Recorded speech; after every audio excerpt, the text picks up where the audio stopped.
नमस्कार दोस्तों, पिछले साल अप्रैल के महीने में रामनवमी के समय कुछ लोग पकड़े गए गौ हत्या करते हुए आगरा के शहर में। इसकी वजह से आगरा में उस वक्त कम्युनल हिंसा भी छिड़ गई थी। ये इकलौता ऐसा इंसिडेंट नहीं है। अगस्त 2022 में भी ऐसा ही कुछ हुआ था। उत्तर प्रदेश के कनौज डिस्ट्रिक्ट में एक शिव मंदिर के सामने किसी आदमी ने मीट फेंक दी और उसकी वजह से हिंसा छिड़ गई। ऐसा ही कुछ मई 2020 में भी हुआ था। कोयम्बटूर मंदिर के सामने किसी ने मीट फेंक दी। फरवरी 2024 उत्तर प्रदेश के मुरादाबाद में कुछ लोग गौ हत्या काउस की स्लॉटरिंग करते हुए पकड़े गए। ये सारी खबरें सुनकर एक चीज आपके दिमाग में जरूर आएगी, आखिर ये कौन लोग हैं जो हिंदुओं की भावनाओं को ठेस पहुंचा रहे हैं और हिंदुओं को भड़काने की कोशिश कर रहे हैं। इसका जवाब वो नहीं जो शायद आप सोच रहे हो। पहली खबर का न्यूज आर्टिकल देखिए। यूपी पुलिस के अनुसार गौ हत्या के पीछे असली जिम्मेदार थे हिंदू महासभा के कुछ कार्यकर्ता जो हिंसा भड़काना चाह रहे थे। दूसरी खबर, शिव मंदिर के सामने मीट फिकवाई चंचल त्रिपाठी नाम के एक आदमी ने। इसने एक मुस्लिम कसाई को इसके लिए 10,000 रुपए दिए थे। इसके पीछे कारण था कि ये वहां के SHO हरिश्याम सिंह के खिलाफ बदला लेना चाह रहा था। तीसरी खबर, कोयम्बटूर के मंदिर के सामने मीट फेंकने वाला आदमी था हरिराम प्रकाश, एक unemployed civil engineering graduate. Police के अनुसार ये मेंटली डिस्टर्ब था। चौथी खबर, गौ हत्या के पीछे मुरादाबाद में यूपी पुलिस ने अरेस्ट किया 4 लोगों को, जिनमें से एक था बजरंग दल का लीडर। ये एक मुसलमान आदमी को एक झूठे केस में फंसाने की कोशिश कर रहे थे, इसलिए इन्होंने खुद गौ हत्या कर दी।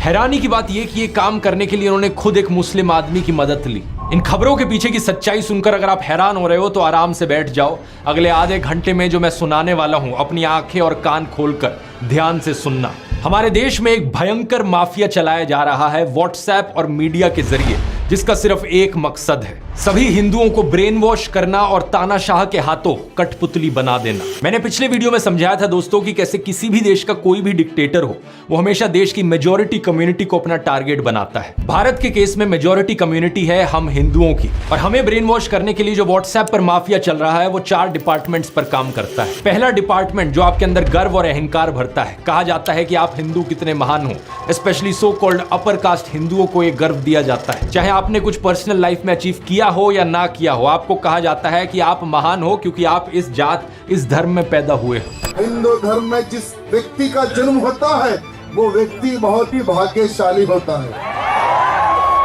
दूसरा डिपार्टमेंट कहता है कि आप पर सदियों से अत्याचार हुआ है, ये देखो आप कितने बड़े विक्टिम हो। तीसरा डिपार्टमेंट, आप खतरे में हो, देखो हमें उन लोगों से खतरा है, वो कभी भी आकर हमें खत्म कर सकते हैं। और चौथा डिपार्टमेंट जो नरेंद्र मोदी को मसीहा बनाता है, आपको कहा जाता है कि अगर आपको कोई बचा सकता है तो सिर्फ वही एक इंसान है जो आपको आकर बचाएंगे, इसलिए सिर्फ उन्हें ही वोट दो। दुनिया का सबसे बेस्ट प्राइम मिनिस्टर है। बाप जो पैदा किया उससे बड़ा मोदी है, उतना वो भगवान है। भगवान भारत के भगवान का वरदान बन के आए हैं। इस वीडियो में तीसरे और चौथे डिपार्टमेंट को गहराई से समझते हैं, ये जानने के लिए कि लोगों को क्या क्या दिखाया जाता है उन्हें ब्रेन वॉश करने के लिए।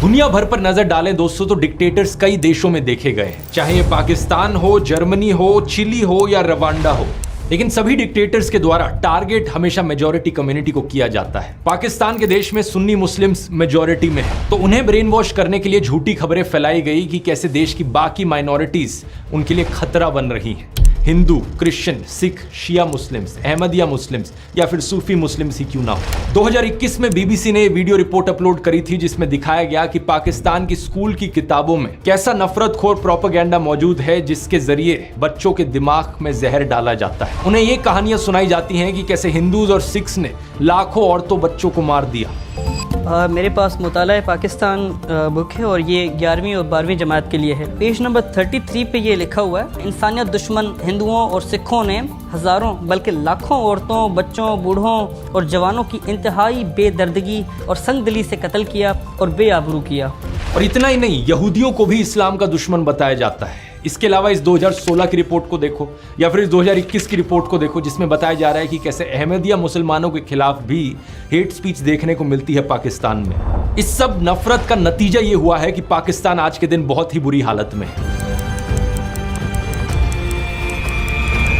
पिछले साल की वर्ल्ड बैंक रिपोर्ट देखो, 40% पाकिस्तानीज बिलो पॉवर्टी लाइन है। बेरोजगारी एक बहुत बड़ी मुसीबत बनी फिर रही है और कुछ ही दिन पहले IMF ने बताया कि पाकिस्तान में इस फिस्कल ईयर में नियरली 25% की इन्फ्लेशन देखी जाएगी। पाकिस्तान की मेजॉरिटी कम्युनिटी सुन्नी मुस्लिम्स को इस नफरत के जाल में फंसकर ब्रेन वॉश होकर क्या मिला? एक ऐसा देश जो रहने लायक नहीं है, जहां लॉ एंड ऑर्डर का कोई नामो निशान नहीं है। मेजॉरिटी कम्युनिटी के अंदर एक डर की भावना जगाने के लिए किस तरीके का खबरों के साथ खेल खेला जाता है, इसका एक अच्छा उदाहरण देखने को मिलता है आज से 100 साल पहले अमेरिका में। साल 1919 की बात है। वॉशिंगटन में एक 22 साल का ब्लैक क्रिमिनल कुछ लोगों पर हमला करता है और चोरी करता है। जिन लोगों पर हमला किया जाता है उनमें से एक स्कूल टीचर थी जो खुद एक ब्लैक औरत थी। इस इंसिडेंट को लेकर एक इंटरेस्टिंग बात यह है कि वॉशिंगटन के जो सारे अखबार थे उस वक्त के, वो या तो इस खबर को रिपोर्ट ही नहीं करते या फिर इसे पूरी तरीके से दबा देते। लेकिन 5 दिन बाद सेम शहर में सेम क्रिमिनल जब एक व्हाइट औरत पर हमला करता है तो सारे अखबारों की ये फ्रंट पेज खबर बन जाती है। इसकी वजह से अगले कई हफ्तों तक वॉशिंगटन में दंगे देखने को मिलते हैं ब्लैक्स और व्हाइट्स के बीच में। 39 लोगों को मारा जाता है और 150 से ज्यादा लोग जख्मी हो जाते हैं। जो एक्चुअल क्रिमिनल था इस केस में, उसका अरेस्ट सिर्फ 1 साल बाद ही देखने को मिलता है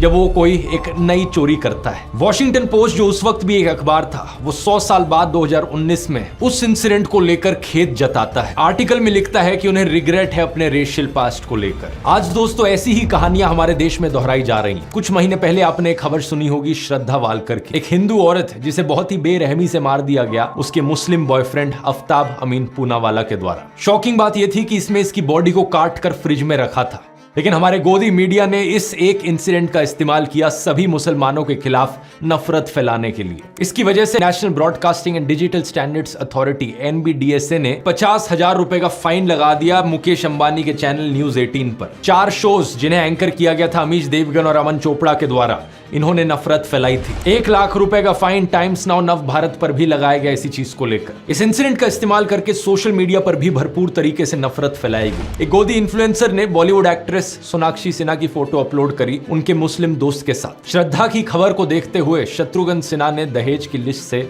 फ्रिज को हटा लिया है। सुदर्शन न्यूज ने एक प्रोग्राम चलाया जिसकी हेडलाइन थी मेरा अब्दुल ऐसा नहीं है की हकीकत। एक और गोदी इन्फ्लुएंसर ने ट्विटर पर पोस्ट किया आपका अब्दुल भी वैसा ही है। जी न्यूज ने ट्वीट करके प्रोग्राम चलाया मेरा अब्दुल वैसा नहीं है वालों के लिए सबसे बड़ा सबक है ये केस। और ऑफ कोर्स व्हाट्सएप माफिया ने भी अब्दुल शब्द का इस्तेमाल करके बहुत सारे जहरीले मैसेजेस फैलाए। ये सारे पोस्ट और मैसेजेस सिर्फ एक चीज साबित करना चाहते हैं कि हर एक मुसलमान आदमी एक पोटेंशियल खूनी है। अब्दुल शब्द का प्रयोग यहाँ पर सभी मुसलमानों को डिनोट करने के लिए किया जा रहा था। कुछ ही दिन पहले एक और ऐसी खबर आई कर्नाटका से, जहां पर एक मुस्लिम आदमी फयाज ने एक हिंदू लड़की नेहा को मार दिया। एक बार फिर से ये सारे गोदी इन्फ्लुएंसर्स और व्हाट्सएप माफिया को चलाने वाले एक्टिवेट हो गए और सभी मुसलमानों के खिलाफ नफरत उगलने लग गए। मकसद सिर्फ एक, हिंदुओं को ब्रेन वॉश करो और हिंदुओं के अंदर डर बिठाओ कि हिंदू खतरे में है और हमें अगर इस खतरे से बाहर निकलना है तो मोदी को वोट देना होगा। अब जिन लोगों को ब्रेन वॉश ऑलरेडी किया जा चुका है उन्हें इस चीज में कुछ भी गलत नहीं लगेगा। वो कहेंगे क्या गलत है इसमें, ये मर्डर यहाँ पर हुआ, मुसलमान ने किया, ये सारे मुसलमान ऐसे ही होते हैं। उन्हें अगर आप बोलने की कोशिश करोगे तो सिर्फ 1-2 इंसिडेंट्स है, वो आपको 10 ऐसे इंसिडेंट्स गिना देंगे। शारदा आफ्ताब, नेहा फयाज, साक्षी साहिल खान, निकिता तौसीफ, अरशद प्रभा, अंकिता शाहरुख,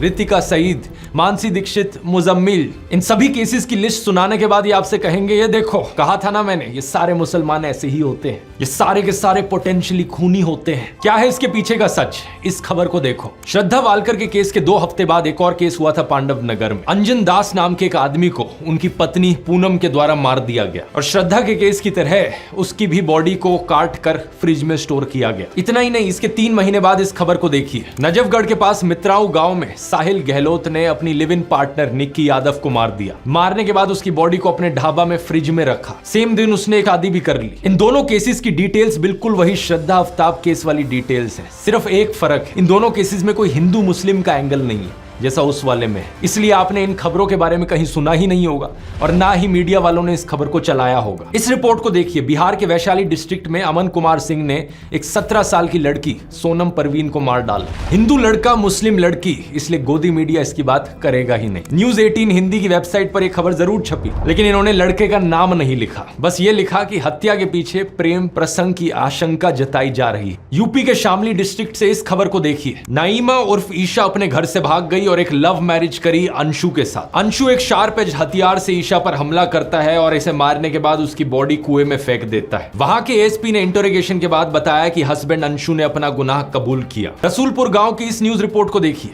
20 साल की गुलनाज खातून को जिंदा जला दिया गया एक आदमी और उसके दोस्तों के द्वारा, क्योंकि उसने मैरिज प्रपोजल रिफ्यूज कर दिया था। यहाँ अक्यूज्ड कौन था? सतीश कुमार राय। पिछले साल जब साक्षी और साहिल खान की खबर मीडिया में फैलाई जा रही थी तो उससे कुछ दिन पहले एक और वैसा ही इंसिडेंट हुआ था। बिहार का एक लेबरर रामानुज साहू सूरत गया अपने परिवार से मिलने। उसका अपनी पत्नी रेखा के साथ झगड़ा हुआ और उसने रेखा पर 10 बार चाकू से वार किया। जब उसकी 19 साल की बेटी ने अपनी मां को बचाने की कोशिश करी तो उसने उसे भी मार डाला। नजफगढ़ की इस खबर को देखिए। विपुल सिंह नाम का आदमी खुले में धमकी देता है कि वो मुसलमान औरतों को मोलेस्ट करेगा और मारेगा। दिल्ली पुलिस और एनसीडब्ल्यू ने इस पर कॉग्निसेंस भी लिया। या फिर 5 महीने पहले की कर्नाटका की इस रिपोर्ट को देखिए। 39 साल का आदमी प्रवीण अरुण, इसने अपनी 21 साल की एयर होस्टेस कोलीग आयनाज के साथ दोस्ती करी। जब आयनाज ने इससे कम्युनिकेट करना बंद कर दिया, ये उसके घर में गया और उसे मार डाला। और इसके बाद इसने उसकी मां को भी मार डाला, उसकी बड़ी बहन को भी मार दिया और उसके छोटे भाई 14 साल के उसको भी मार दिया। फिर से हिंदू आदमी है, मुस्लिम औरत है, तो गोदी मीडिया इसकी बात नहीं करेगा, ना ही आपको व्हाट्सएप पर सुनने को मिलेगी। 20 दिन पहले की इस खबर को देख लीजिए। 26 साल की रुखसार उर्फ रिया को उसके लिव इन पार्टनर ने मार डाला और उसकी बॉडी को एक कबर्ड में स्टफ कर दिया। अक्यूज्ड कौन था? विपुल टेलर नाम का आदमी। जब दैनिक जागरण में एक खबर छपी तो इन्होंने लड़की का नाम कहीं मेंशन नहीं किया अपने आर्टिकल में। अब इस खबर को देखिए। बेंगलोर में रहने वाला प्रदीप एक रुखसाना नाम की औरत से संबंध बनाता है। दोनों का साथ में बच्चा होता है। रुखसाना उससे शादी करना चाहती है, लेकिन वो ये नहीं चाहता था, तो उसने रुखसाना का खून कर दिया। ये भी कुछ ही दिन पहले की खबर है कर्नाटका से। मेरा एक ही सवाल है नफरत फैलाने वाले नमूनों से। आपको मैंने इतने सारे केसेस गिना दिए यहाँ पर पिछले 1-2 सालों के, जहां पर हत्या करने वाला एक हिंदू था। तो क्या यहाँ पर यह कहा जा सकता है कि हर हिंदू आदमी यहाँ पर एक पोटेंशियल खूनी है? ऑब्वियसली नहीं कहा जा सकता। देश में 55 से 60 करोड़ हिंदू आदमी रहते हैं। इन 20-30 केसेस को लेकर जनरलाइज नहीं किया जा सकता कि सारे हिंदू लड़के ऐसे होते हैं, और ठीक इसी तरीके से मुसलमानों को भी जनरलाइज नहीं किया जा सकता। देश में रहने वाले करोड़ों मुस्लिम आदमी हैं, सारे के सारे पोटेंशियल किलर नहीं होते। ये एज्यूम करना एक बहुत ही बेवकूफी वाली चीज है और ये आपका नफरत खोर माइंडसेट दिखाती है। अगर आपको ऐसा लगता है तो बड़े अफसोस की बात है, मुझे कहना पड़ रहा है कि आपका ब्रेन वॉश हो चुका है।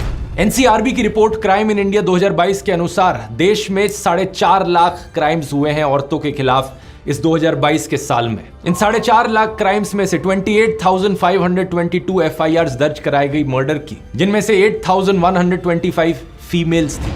अब एक साल में अगर 8,000 से ज्यादा मर्डर के केसेस हो रहे हैं जहां पर औरतों को मारा जा रहा है, तो ऑब्वियस सी बात है इनमें से कुछ मर्डर्स ऐसे होंगे जो एक मुसलमान आदमी ने किए होंगे, कुछ ऐसे होंगे जो एक हिंदू आदमी ने किए होंगे। हर तरह के परम्यूटेशन कॉम्बिनेशन यहां पर आपको मिल जाएंगे। हिंदू आदमी हिंदू औरत, मुस्लिम आदमी मुस्लिम औरत, हिंदू आदमी मुस्लिम औरत, या मुस्लिम आदमी हिंदू औरत।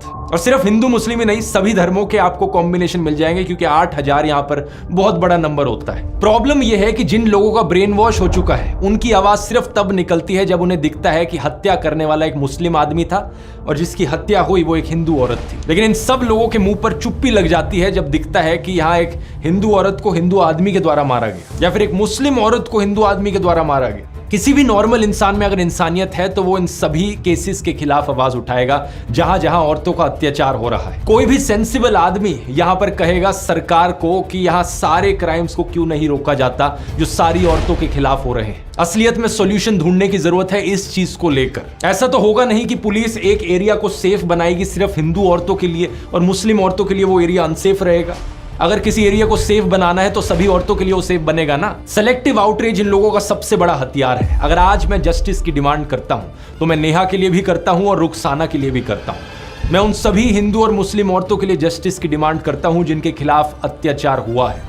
पुलिस को यहां पर स्पीडी इन्वेस्टिगेशन करने की जरूरत है। देश भर में अगर पुलिस वालों की कमी है तो स्टेट गवर्नमेंट्स को यहां पर और पुलिस को रिक्रूट करने की जरूरत है। कोर्ट्स अगर धीरे काम करते हैं तो उन्हें फास्ट ट्रैक ट्रायल करने की जरूरत है। तारीख पे तारीख देना उन्हें बंद करना होगा। और खून करने वाला चाहे हिंदू हो या मुसलमान हो, उन सबको स्ट्रिक्टेस्ट पनिशमेंट दी जानी चाहिए। अब मैं इन बीजेपी वालों को चैलेंज करता हूं कि ये सेम चीज बोलकर दिखाएं। इनका एक भी नेता, एक भी कार्यकर्ता ये सेम चीज बोल नहीं पाएगा, हिम्मत ही नहीं होगी, क्योंकि अगर इन्होंने ये चीज बोल दी तो इनका पूरा का पूरा सिस्टम खत्म हो जाएगा। हिंदुओं को ब्रेन वॉश करने का इनका यही तरीका है और इसके बिना इनका धंधा ही नहीं चलेगा। अरे किसी और धर्म की औरत को लेकर जस्टिस की डिमांड करे वो तो बहुत दूर की बात है, ये हिंदू औरतों के लिए भी जस्टिस की डिमांड नहीं करेंगे अगर इन्हें दिखा कि बीजेपी इन्वॉल्व है कहीं पर। अगर किसी हिंदू औरत को किसी हिंदू आदमी के द्वारा मारा गया किसी बीजेपी रूल्ड स्टेट में, या किसी कल्प्रिट का कोई बीजेपी कनेक्शन निकल जाए, तो इनके मुंह बिल्कुल बंद हो जाते हैं। दिसंबर 2019 में देख लो क्या हुआ था जब farmer BJP MLA Kuldeep Singh को कॉन्विक्ट किया गया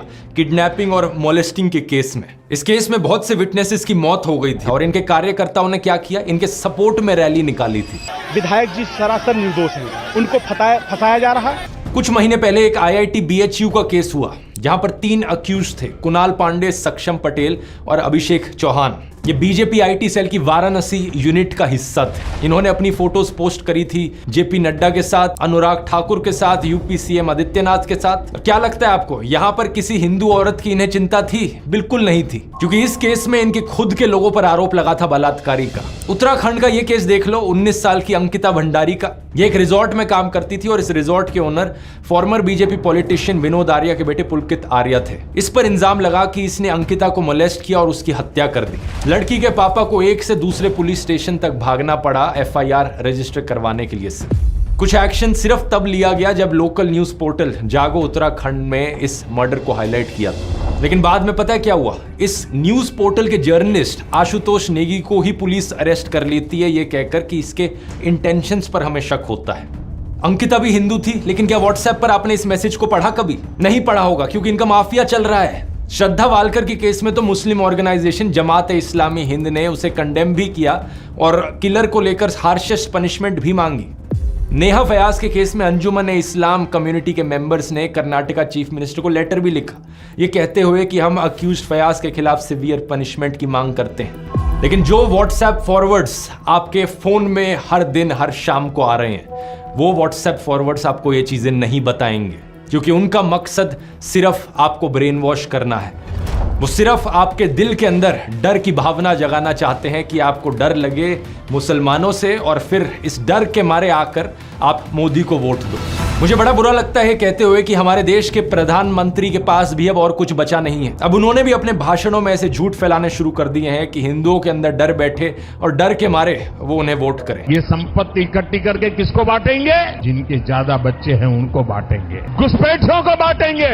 पहली बात, कांग्रेस के पूरे मैनिफेस्टो में हिंदू और मुस्लिम शब्द का कहीं कोई जिक्र नहीं किया गया है और ना ही वेल्थ रीडिस्ट्रीब्यूशन शब्द आपको पूरे मैनिफेस्टो में कहीं मिलेगा। मेरी बात पर यकीन नहीं होता, आप इनका मैनिफेस्टो खुद जाकर देख सकते हो। कांग्रेस की वेबसाइट पर लिंक मैंने डिस्क्रिप्शन में भी डाल दिया है। Ctrl+F करके वेल्थ रीडिस्ट्रीब्यूशन सर्च करने की कोशिश करना, कुछ नहीं मिलने वाला। उल्टा कांग्रेस के मैनिफेस्टो में बात करी गई है एजुकेशन की, हेल्थ केयर की, रोजगार की।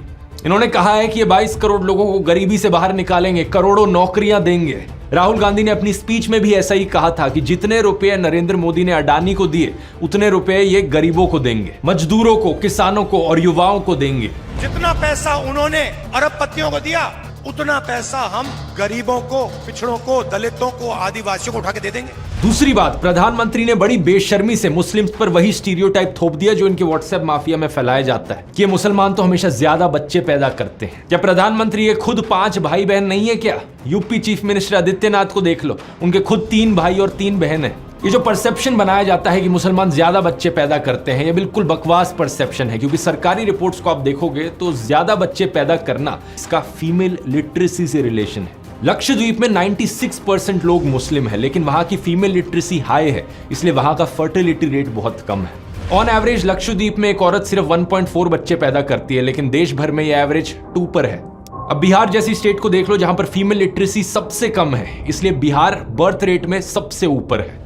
कुछ जगहों पर ये जो लोकलाइज ट्रेंड देखने को मिलता है जहां मुस्लिम्स का फर्टिलिटी रेट थोड़ा सा ज्यादा है बाकी रिलीजन से, इसके पीछे कारण भी लिटरेसी रेट है, क्योंकि हिस्टोरिकली मुस्लिम्स का लिटरेसी रेट हमेशा थोड़ा सा पीछे था, लेकिन अब मुस्लिम्स का बर्थ रेट सबसे तेजी से कम हो रहा है। लेकिन प्रधानमंत्री मोदी को इन फैक्ट से क्या फर्क पड़ता है? उनका तो एक ही फंडा है, झूठ बोलो, झूठ बोलो, झूठ बोलो। हमें सभी हिंदुओं को जागरूक करने की जरूरत है दोस्तों। जब ये डर का माहौल बनाने के लिए इनके पास असली खबरें खत्म हो जाती हैं, तो ये झूठी खबरें फैलाना शुरू कर देते हैं। श्रद्धा वालकर के केस में रशीद खान नाम के एक आदमी का केस निकल कर आया था। एक ऑन ग्राउंड न्यूज रिपोर्टर ने रशीद खान नाम के एक आदमी से बात करी जो श्रद्धा वालकर के मर्डर को जस्टिफाई कर रहा था। उसके खिलाफ एक FIR दर्ज करी गई और जब पुलिस ने उसे अरेस्ट किया तो पता है क्या पता चला? उस लड़के का नाम एक्चुअली में विकास कुमार था। रशीद खान बनने का नाटक कर रहा था वो। एक और ऐसा ही केस सामने आया जब एक फेसबुक पोस्ट वायरल होने लगी राजिया बानो नाम के यूजर नेम के साथ। इस पोस्ट में जस्टिफाई किया जा रहा था कि हिंदू औरतों के खिलाफ कुछ हो तो वो ठीक है, रिवेंज है। कुछ हिंदू अकाउंट्स ने बड़ी आउटरीच करी इसको लेकर कि ये मुसलमान हम लोगों से इतना नफरत क्यों करते हैं। और जब इस चीज का फैक्ट चेक किया गया तो पता लगा कि यूजर नेम गलत था। राजिया की जगह राजिया लिख रखा था और प्रोफाइल पिक के बारे में सर्च किया तो पता चला कि ये राजिया के यूजर नेम के पीछे एक पवन शर्मा नाम का आदमी था। इस बंदे की एक और पोस्ट मिली तो किसी ने कमेंट कर रखा था, शर्मा जी नाम क्यों बदल लिया? तो उस आदमी ने लाफिंग इमोजीज के साथ रिप्लाई किया, पवन भाई अब मुल्ली बनोगे क्या? सॉरी मुल्ला। और इसने रिप्लाई किया, just wait and watch dear. कुछ लोग नफरत के पागलपन में इतने अंधे हो गए हैं कि ये खुद से नफरत की खबरें फैलाते हैं ताकि इल्जाम वहां मुसलमानों पर डाला जा सके, उनकी इमेज को बदनाम किया जा सके। वीडियो के शुरू में मैंने आपको ऐसे ही कुछ किस्से सुनाए थे जहां पर बजरंग दल और हिंदू महासभा के मेंबर्स ने जाकर गौ हत्या करी, और वो भी इसलिए ताकि किसी मुसलमान पर इल्जाम डाला जा सके कहकर कि ये देखो ये मुसलमान लोग हैं जो हमारी गौ माता की हत्या करते हैं। यहां पर एक बहुत बहुत बड़ा खेल खेला जा रहा है दोस्तों। झूठी खबरें कितनी ज्यादा फैलाई जा रही हैं आप यकीन नहीं करोगे। एक यूजर अभिषेक कुमार अपने आप को मोदी का परिवार कहते हैं, ये वीडियो शेयर करते हैं जहां पर कुछ लड़कियां एक आदमी के पीछे भागकर उसे डंडों से मार रही हैं। लिखा जाता है वीडियो कहां से है ये पता नहीं, लेकिन ये देखकर बहुत अच्छा लगा कि हिंदू बेटियों ने लव जिहादियों को सबक सिखाना शुरू कर दिया है। अगर सर्च करके देखोगे वीडियो कहां से है, उत्तर प्रदेश का ये इंसिडेंट है 2018 का, और जिस आदमी को मारा जा रहा है उसका नाम है कपिल चौहान, क्योंकि वो लड़कियों को छेड़ा करता था। बात यहाँ पर ये नहीं है कि मुस्लिम ईव टीजर्स नहीं हो सकते, बिल्कुल हो सकते हैं। ऐसे भी मुस्लिम होंगे जो अपनी आइडेंटिटी हिंदू नामों के पीछे छुपा कर रखते हैं और हिंदू लड़कियों को ट्रैप करने की कोशिश करते हैं। जैसे कि जुलाई 2022 का केस यूपी के आजमगढ़ में। ऐसे भी मुस्लिम्स हैं जिन्होंने हिंदू मंदिरों के सामने कुछ गलत किया है, जैसे कि ये वेस्ट बंगाल टेम्पल का केस जहां पर एक मुस्लिम आदमी ने उसके सामने पेशाब कर दिया था। लेकिन बात मैं यहां पर यह कहना चाह रहा हूं कि लॉ एंड ऑर्डर हमेशा काम करना चाहिए, हर इंसान को पनिशमेंट मिलनी चाहिए, लेकिन आपको जो दिखाया जा रहा है वो सिर्फ एक साइड की खबरें दिखाई जा रही हैं। और ये जो नफरत फैलाई जा रही है ये सिर्फ मुसलमानों के खिलाफ नहीं है, बल्कि बीजेपी के खिलाफ जो भी आवाज उठाता है उसके खिलाफ सिमिलर तरीके से कैंपेन चलाई जाती है।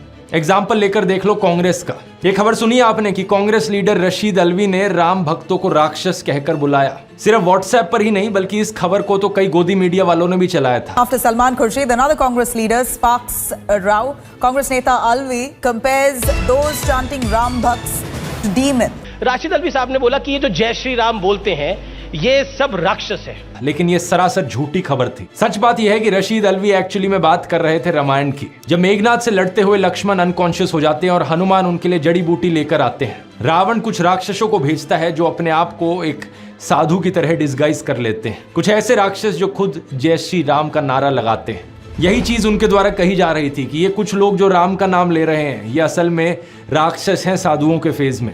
वो अप्सरा बन जाती है और वो हनुमान जी से कहती है, हनुमान क्यों वक्त खराब कर रहे हो? तुम्हें तो सूरज निकलने से पहले जाना है संजीवनी बूटी लेकर। और ये जो सामने बैठा है जय श्री राम कह रहा है, मुनि नहीं, ये निश्चर घोरा, ये मुनि नहीं है, ये तो घोर राक्षस है। मैं आपसे बस इतनी बात कह के अब आपसे विदा लूंगा कि आज भी बहुत लोग जय श्री राम का नारा लगाते हैं, वो सब मुनि नहीं, वो निश्चर घोरा।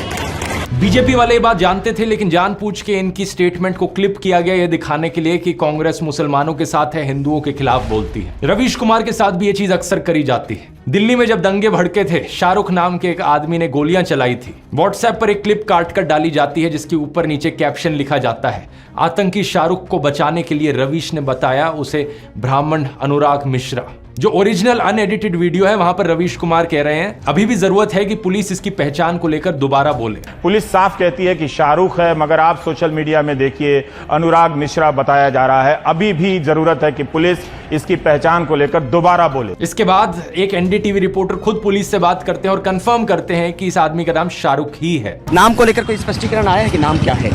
शाहरुख नाम है उसका।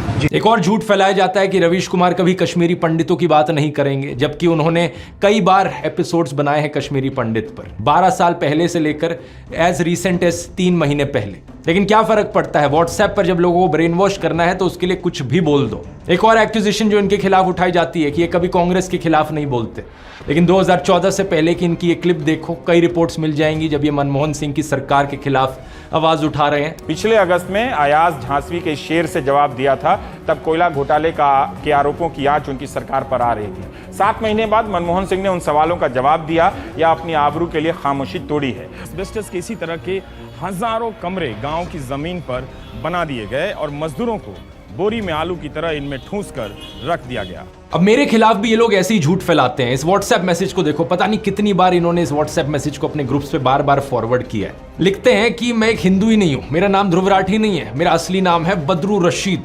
और इतना ही नहीं, इन्होंने मेरी वाइफ यूली को भी पाकिस्तानी बना दिया। और नीचे देखो क्या क्या बकवास लिख रखी है कि यहाँ पे पाकिस्तानी आर्मी का कनेक्शन है, ISI है, अमेरिका है, दाऊद इब्राहिम का कनेक्शन है। क्या बकवास लिखते हैं, मुझे सुनकर हंसी आती है, आपको भी हंसी आ रही होगी, लेकिन इसके पीछे का एजेंडा देखो क्या है। जो भी बीजेपी के खिलाफ बोलने की कोशिश करता है उसे किसी ना किसी तरीके से मुसलमान बना दो, पाकिस्तानी बना दो, क्योंकि जो ओवरऑल गेम यहाँ पर खेला जा रहा है वो यही है कि हिंदुओं के अंदर डर बैठाना है। और जो भी इनके खिलाफ बोले, अगर कोई वो हिंदू बोल देना इनके खिलाफ, तो वो हिंदू हो ही नहीं सकता। ये अपने फॉलोअर्स को, अपने ब्रेन वॉश लोगों को यही दिखाना चाहते हैं कि जो भी वहां से आवाज उठा रहा है इनके खिलाफ वो हिंदू नहीं है, वो सिर्फ मुस्लिम लोग हैं। जो झूठ ये फैलाते हैं उसे ये डबल चेक भी नहीं करते। एक ये मैसेज था इनका जो फैलाया जा रहा था, अभी कुछ दिन पहले एक ये दूसरा मैसेज है इनका जो ये फैला रहे हैं। इस ट्वीट को देखो, इसके अनुसार तो मेरे फादर इन लॉ है एक्चुअली में पाकिस्तानी सिटीजन, यानी कि यूली के पापा। फिर लिखते हैं कि यूली इकलौती बेटी है उनकी। ये चीज भी झूठ है, अगर इन्होंने मेरे व्लॉग्स देखे होते तो इन्हें पता होता कि वो इकलौती नहीं है। मतलब कुछ बिलीवेबल तो हो जो कह रहे हो, लेकिन अनफॉर्चुनेट चीज ये है कि जो लोग ब्रेन वॉश्ड हो चुके हैं इनके माफिया के अंडर आकर, उन्हें इससे फर्क ही नहीं पड़ता। ये एक लॉजिकल सेंसिबल दिखने वाली झूठी कहानियां क्यों बनाने में टाइम वेस्ट करें, जब इनके जो लोग व्हाट्सएप मैसेजेस पढ़ रहे हैं वो इन बेसर पैर की झूठी कहानियों से ही कन्विंस्ड हो जा रहे हैं। व्हाट्सएप माफिया का तीसरा डिपार्टमेंट कुछ इस तरीके से लोगों के अंदर डर बिठाता है कि उनकी सोचने समझने की शक्ति बिल्कुल स्विच ऑफ हो जाती है। इसलिए बहुत जरूरी है लोगों को जागरूक करना इस चीज के बारे में, स्पेशली हिंदू लोगों को जागरूक करना, क्योंकि अगर किसी को सबसे ज्यादा बेवकूफ बनाया जा रहा है यहाँ पर, तो वो हम हिंदुओं को बनाया जा रहा है। इस माफिया के 2 और डिपार्टमेंट्स बचते हैं, आने वाले वीडियोस में उनको भी गहराई से समझेंगे, लेकिन तब तक काम रुकना नहीं चाहिए। हमारा ये संघर्ष देश के संविधान को बचाने के लिए है, देश के लोकतंत्र को बचाने के लिए। और अगर आप उन लोगों में से हो जिन्हें अभी भी लगता है कि नहीं देश में सब ठीक चल रहा है, देश में कोई तानाशाही नहीं है, तो जरा कुछ दिन पहले की इस खबर को देख लो जरा। सूरत की लोकसभा सीट पर क्या हुआ, कांग्रेस के कैंडिडेट को डिस्क्वालीफाई कर दिया गया और वहां बाकी 8 कैंडिडेट्स ने किसी ना किसी बहाने से विड्रॉ कर लिया, यानी कि इलेक्शन होने से पहले ही बीजेपी ने यह सीट जीत ली। इमेजिन कर सकते हो दोस्तों, लाखों लोग जो सूरत में रहते हैं उनका लोकतांत्रिक अधिकार उनसे इस तरीके से छीन लिया गया। इतना ही नहीं, अरुणाचल प्रदेश में भी ऐसा ही कुछ हुआ। बीजेपी ने 10 सीटें ऑलरेडी जीत ली वहां पर इलेक्शन होने से पहले ही। और इस खबर को देखो, जहां पर दिल्ली में वो चुनाव हारने वाले थे उन्होंने इलेक्शन ही नहीं होने दी एमसीडी की। इससे पहले चंडीगढ़ की इलेक्शन में सीधा सीधा फ्रॉड करने की कोशिश करी गई थी बीजेपी को जिताने के लिए। मतलब समझ रहे हो आप इस सब का दोस्तों, जो पहले चंडीगढ़ में हुआ, जो आज सूरत में हुआ, वो कल पूरे हिंदुस्तान में होगा अगर इन्हें इसी तरीके से जीतने दिया गया तो। 1 नेशन 1 इलेक्शन तो सिर्फ दिखावे का फंडा लगता है। अगर देश इसी तरीके से आगे बढ़ता रहा तो यहां पर जल्द ही 1 नेशन 0 इलेक्शन होगी। चुनाव होने से पहले ही बीजेपी के कैंडिडेट्स जीतते जाएंगे। क्या आप ऐसा देश देखना चाहते हो जहां पर इलेक्शन के कोई मायने ही ना रह जाएं? इस चुनाव में दोस्तों हमें अपनी पूरी जी जान लगानी होगी देश के लोकतंत्र को बचाने के लिए। मैंने तो अपना पूरा करियर यहां दांव पर लगा दिया है, क्योंकि मैं चुप नहीं बैठ सकता, मैं देश को ऐसी हालत में गिरते नहीं देख सकता। इसलिए मैं बार बार कह रहा हूं, अपनी आवाज उठाओ, क्योंकि शायद दोबारा कभी मौका ना मिले। 3 स्टेप्स मैं आपको दोबारा से बताना चाहूंगा। स्टेप 1, मेरे व्हाट्सएप चैनल को जाकर ज्वाइन करो। इसका लिंक इस QR कोड में मिल जाएगा, या लिंक डिस्क्रिप्शन में भी है। अगर ये लिंक आपके लिए खुल नहीं रहा तो व्हाट्सएप ऐप को अपडेट करो अपने फोन पर। चैनल ज्वाइन करने के बाद बेल आइकन दबाओ नोटिफिकेशन का। हमारा मिशन है 100 करोड़। हम व्हाट्सएप पर एक ऐसी आंधी लेकर आएंगे सच की कि इनका ये पूरा व्हाट्सएप माफिया दब जाएगा। स्टेप 2, वोट करना मत भूलना। वोट करना बहुत बहुत जरूरी है। अपने परिवार में अपने दोस्तों तक ये चीजें पहुंचाओ। और स्टेप 3, जितना आप अपने आसपास के लोगों को जागरूक कर सकते हो करो। वीडियोस बना के करो या घरों से बाहर निकलो, गांव में जाओ, मोहल्लों में जाओ, सड़कों पर घूमो, लोगों तक ये संदेश पहुंचाओ कि देश कितना खतरे में है। मुझे नहीं पता अंत में हमारी ये कोशिश सफल होगी या नहीं, लेकिन एक बात जरूर पता है मुझे, मैं अपने आप पर हमेशा गर्व करूंगा कि मैं चुप नहीं बैठा रहा। मैंने अपनी तरफ से पूरी कोशिश करी, आखिरी दम तक कोशिश करी। जय हिंद।